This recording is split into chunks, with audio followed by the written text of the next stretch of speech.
Local 4 News begins right now with a breaking news alert. And we start with a stranger danger alert, a community on edge after an attempted abduction. That does top our news at noon. Thank you for joining us.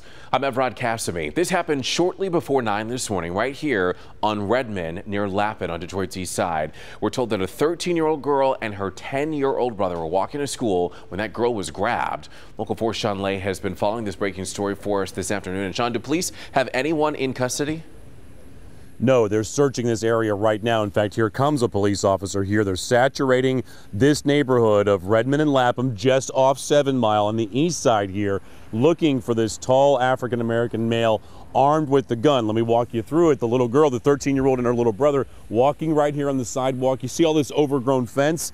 A man comes from the opposite side of the fence, grabs the girl and puts a gun to her head. We just met with her mother, and that little boy. She tells us exactly what happened. The 13-year-old girl is still shaking after this horrible incident. She says she was walking to school with her 10-year-old little brother at 7:30 this morning when a man reached over this fence and grabbed her and also put a gun to her head. She walks us through what she yelled to her little brother and what happened next. When I was walking to school, a man grabbed me by my jacket and pulled me. I was right there, and he pulled me by my jacket and put a gun up to my head, and he said, "Don't move." And I hurried up and I told my brother to run, and he ran. He dropped his book bag, and when I was able to let go, I ran as fast as I could to the school. Police all over this neighborhood, also at the school. They went back to talk to the girl as well. She is so shaken up. Who wouldn't be? She got a good look at this guy. She says he's a tall African-American male with a black hat on and a jean jacket. Again, Evrod, police are looking into this, looking for that guy. I also want to show you, see the green door here, where the house where this happened. It's owned by the Land Bank Authority with the city. And they've already come out to inspect this and say they've got to board this place right back up again. A lot of moving parts here, but again, a tall man with a handgun being looked for right now. Every parent's worst nightmare, and you can hear the fear in her voice. Glad she was able to get away. Sean, thank you. And now to the situation in New York. 8 people we know were killed and a dozen more were injured Tuesday when a man in a rented pickup truck deliberately drove down a bike path in Lower Manhattan and mowed down several people before crashing into a school bus. NBC's Chris Pallone has more on the terrorist attack that is now the deadliest in New York City since 9/11. A senior U.S. official says Saipov is showing no remorse and even boasting about yesterday's attack, which killed 8 people and left a dozen more injured. Based on the investigation overnight, it appears that Mr. Saipov had been planning this for a number of weeks. He did this in the name of ISIS. Investigators today are learning everything they can about 29-year-old Sayfullo Saipov. The Uzbekistan native is accused of mowing down pedestrians and bikers with a rented truck on Manhattan's west side. One gentleman's leg was hanging by skin. The other gentleman had tire marks going across his chest. This was a heinous attack that resulted in 8 deaths and serious injuries. Shortly after 3 Tuesday afternoon, authorities say Saipov drove a pickup truck he rented at a New Jersey Home Depot onto a bike path in Lower Manhattan. It sped down the path for more than 10 blocks, leaving twisted bicycles and bodies in its wake before it crashed into a school bus. Saipov jumped out of the truck brandishing what appeared to be 2 weapons. Witnesses say he yelled "Allahu Akbar." Parents waiting for their children watched terrified as school was letting out for the day. There's a shooter, and I was just pushing kids back into school, looking for my son to make sure he's not out. NYPD officer Ryan Nash is being hailed as a hero. He ended the rampage by taking Saipov down with a gunshot to the stomach. He was very humble about what he did, but what he did was extraordinary. In a series of tweets, President Trump expressed sympathy to the victims and said he ordered the Department of Homeland Security to step up its extreme vetting program for immigrants. When the attack ended, investigators found a note inside that rented truck. A senior U.S. official says it translated to "ISIS lives forever." Chris Pallone, Local 4. And of course, you'll want to stick with us here at Local 4 and on ClickOnDetroit.com. We're going to continue to update this story for you all afternoon, both on the air and online. Here at home now and on Detroit's west side, the search is on for a murder suspect. The victim was found inside of a parked Honda early this morning with multiple gunshot wounds, and the car also had bullet holes in it, as you can see here on your screen. This happened on the Lodge Service Drive and 8 Mile Road. The victim is a black male in his early 30s or 20s, late 20s. He was pronounced dead on the way to the hospital. If you have any information about this crime, please contact Detroit Police. And yet another deadly shooting out of Inkster. Tragic news there. That's where a 40-year-old man was found shot to death near his car in his driveway. These are pictures from the scene along Parkwood Street near the corner of Eastern. State police are leading the investigation on this one, and we'll continue to follow this story as well. The director of Michigan Department of Health and Human Services is back in court today. Nick Lyon was charged with involuntary manslaughter and misconduct in office in connection to that deadly outbreak of Legionnaire's disease in Flint back in 2015. Lyon is accused of causing the death of a Flint man by failing to warn the public of the potential danger in a timely manner. This morning, Governor Snyder's aide, Harvey Hollins, talked about the phone call that he made to Snyder. So you were involved in one? I was involved in one briefing. Okay, and at what time was that? I believe it was 11 a.m.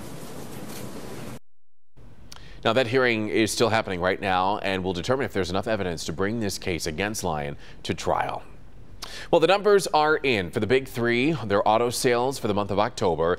And we want to start with Ford, who is reporting just over 200,000 vehicles sold last month, which is a little over a 6% increase from last October. GM has reported almost 253,000 deliveries, which is down about 2%. Finally, Fiat Chrysler also down about 4% there, reporting just over 130,000 vehicles sold.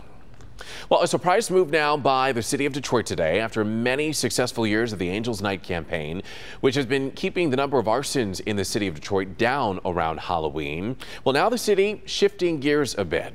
Local 4's Nick Monticelli is joining us live now outside the Detroit Public Safety headquarters. And Nick, what do they mean by shifting gears? I understand that they're ending something here. They are ending the Angels Night program, and essentially they're saying they don't want to do patrols anymore, but for a good reason. It is a success, and now they want to focus their efforts on something entirely different. Here's an example of what we are talking about. These photos kind of tell the story.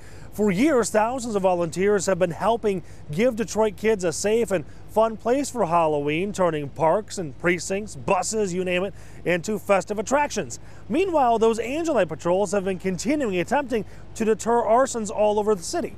Now the city is saying it's a success and that work is done, so they are ending the program. Now take a look at these numbers. Over the last 5 years, the number of fires has been decreasing. In 2013, 95, then 97, 52, 59, and then just this year, ending yesterday, 54 fires. In fact, the fire commissioner says that is a normal number for this time span. And also take a look at these numbers for the number of juveniles that were detained. The big whopping number, 2013, 126 juveniles were detained. Then it went down 24, 14, 8, and then just 6 were detained this year. So I simply asked the chief, what's the change? What made all of this possible? And he said, well, it's one simple thing. I mean, community counts, whether it's reducing violence in the city. When communities are involved in their safety and changing the culture, they change. Look at when we talk about the detention of juveniles, how much fewer. I mean, the numbers have steadily gone down. Why? Because the parents and the adults said enough is enough. They're involved. So it's the collective effort. This is not the same city. And that's the message that Detroit is putting out. This is not the same city it was when all of those arsons were happening. Now, a couple other things to talk about. There was a special curfew in place for juveniles. That goes away as well. The normal curfew still stands. What about, though, the idea of this being a deterrent? Wouldn't that then allow people to come back in and set more fires? The mayor says no. We'll explain his thought process coming up on Local 4 News at 5. At the DPS headquarters here, Nick Monticelli, Local 4. Definitely good to see those numbers going down. Nick, thank you. Well, talking Halloween now, it was a cool and calm one. The weather today as we start the first day of November. Let's check in with meteorologist Brandon Roof for a look at that. A little cloudy hangover from Halloween.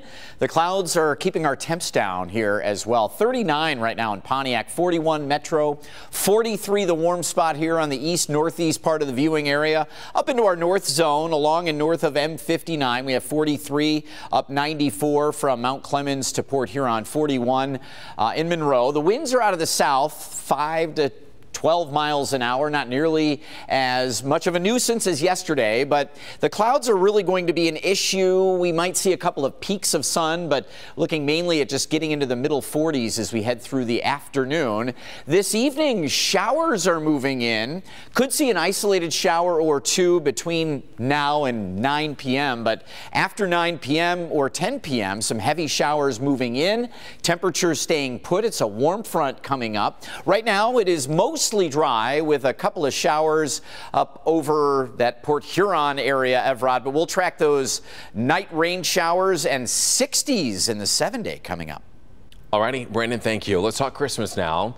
Never too early, right? Detroit's Christmas tree has officially arrived at Campus Martius. And you are looking live now from video from Sky 4 that shows Woodward, the fountain there where the city's tree will stand through the holiday season. The festivities, well, they have already started. The tree's going to be raised up within the next few minutes, believe it or not. There you can see the place where it's going to go. It's a Michigan Norwegian spruce tree, and it's from Cadillac, and it stands at over 60 feet tall and weighs more than 5 tons. And it'll be decked out with over 19,000 energy efficient lights, and it is always a beautiful sight to see as you head into downtown Detroit and enjoy Campus Martius, maybe even taking a little ice skating.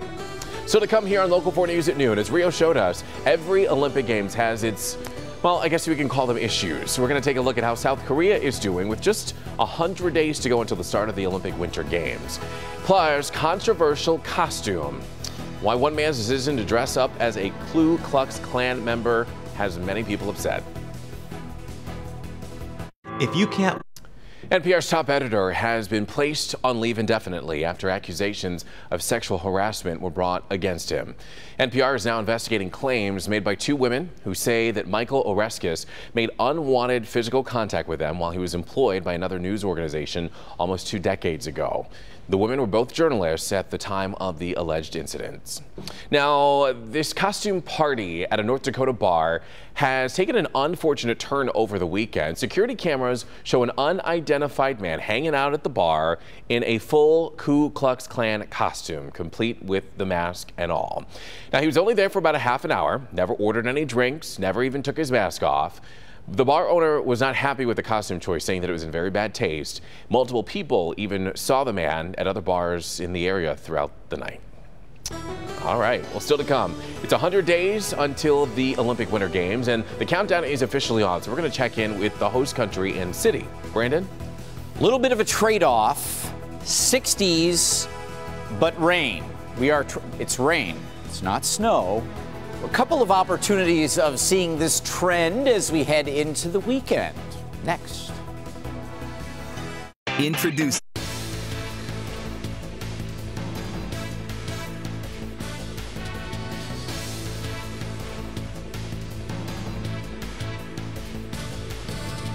Recent report.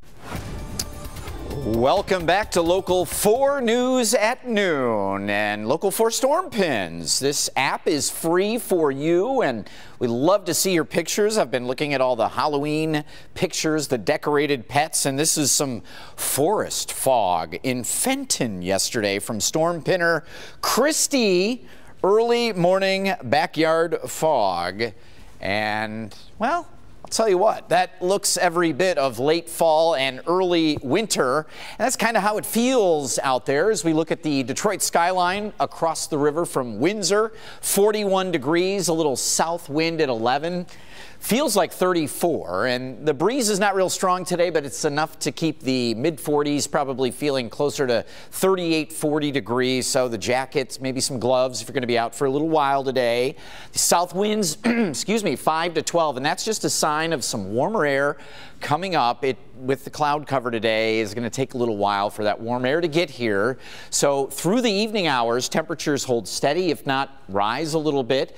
But through the late evening, some pretty heavy showers moving into the area. This could be a ½ an inch of rain on the ground early Thursday morning. So some pooling, ponding, hydroplaning overnight. If you hit the road early on Thursday, you might run into some of that. Currently looking at clouds and radar over the area, not a whole lot going on here. Just a couple of showers right on the shoreline of Lake Huron up in the Thumb region. Watching again the surge of warmer air coming up from the south, and you can see some of the wet weather down there. We are on the warm sector of this, so not concerned about really any snow. As we hit the 10, 11 p.m. hours today into midnight, that's decent returns here in yellow and orange, again showing a couple of rounds through the overnight that could add up to a quarter to a ½ an inch through the mid-morning on Thursday. And then we hit this afternoon stretch where we're still a little cloudy but dry and temps near 60 degrees, if not a little warmer.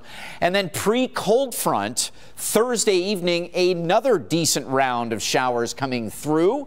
That means Friday is a little bit cooler than Thursday, but still middle 50s and a nice mix of sun and clouds. Tomorrow may be the warmest of the rest of the work week here, but Friday probably the best visual day, 55, sun and clouds. Saturday, we do have scattered shower chances, and I know both Michigan and Michigan State are home, so may need the parkas on Saturday. Evrod, Sunday back in the 60s, and we get an extra hour of sleep as we set the clocks back Saturday night. Well, that will make for a perfect Sunday. Brandon, thank you. But the chill is still in the air today, and it's a reminder that the Winter Olympics are on the way. The opening ceremony in Pyeongchang, South Korea is now a little less than 100 days away, as you can see here on your screen with the countdown clock. The venues are ready, and the celebration actually already happening in South Korea. NBC's Matt Bradley helps set the scene. 여러분 다시 한번 박수 부탁드리겠습니다. Well, it's the beginning of a global weeks-long extravaganza in South Korea today, 100 days before the 2018 Winter Olympics in Pyeongchang. And that means the running of the Olympic torch. 7,500 torchbearers will snake through South Korea to Pyeongchang, and the torch will travel on a sailboat, a zip wire, and a steam train before being carried by a robot to the Olympic Stadium during the opening ceremony on February 9th. Now, these 17 days of games will feature over 3,000 athletes from almost 100 nations, all competing in over 100 events. And fans of Team USA will see a few familiar faces. Alpine skier Lindsey Vonn, along with snowboarders Shaun White and Kelly Clark, are scheduled to compete. For these Olympics, it's probably going to be the most amount of pressure and the most excited that I've ever been for a race in my entire life. And I am looking forward to that. Two major questions are hanging over these games. After doping scandals in 2014, many are wondering if Team Russia will participate. We can expect a decision on that from the International Olympic Committee next month. And the other issue, of course, is North Korea. With tensions rising on the Korean Peninsula, Olympic officials are worried the threat of war could scare athletes and nations away. Several countries have already expressed concerns and doubts about these games. But there's 100 days left to answer those questions, and now it's all about Olympic pomp and circumstance. Matt Bradley, NBC News, London. Oh, and we are so excited for the games. We're back in a minute. Well, on Halloween, even the St. Louis Zoo is into the spirit. Grizzly Bears Huck and Finley celebrated their first Halloween at the zoo by smashing some pumpkins filled with their favorite foods. Yes, and don't worry, Cully the polar bear was not left out. Zookeepers dropped some very large pumpkins into his deep pool to enjoy. Must be kind of like getting a pumpkin pie to them. He was tearing that open like it was a candy bar